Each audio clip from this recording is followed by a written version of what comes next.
Bu videoda seçtiğimiz iki tarih arasındaki verilerin toplam değerini nasıl alabiliriz konusunu anlatacağız. Örnek senaryomuza göre elimizde 2025 yılına ait farklı aylarda satış raporları var. Yapmak istediğimiz 2025'in 6. ayı ile 10. ayı arasında yapılan satış miktarının toplamını almak. Toplam alacağımız hücreye gelelim ve buraya eşittir yazarak çöke topla formülünü girelim.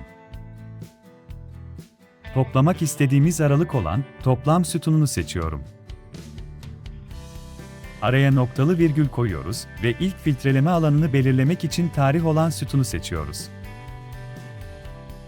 Tekrar noktalı virgül işareti koyarak çift tırnak içine senaryomuzu belirtiyoruz.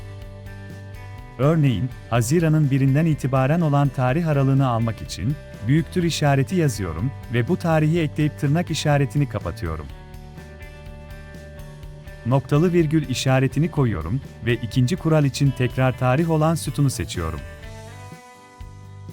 Noktalı virgül koyarak çift tırnak içine bu sefer ikinci senaryomu ekliyorum. 10. ayın 1'ine kadar olan toplamları alacağım için bu tarihi küçüktür işareti koyarak giriyorum.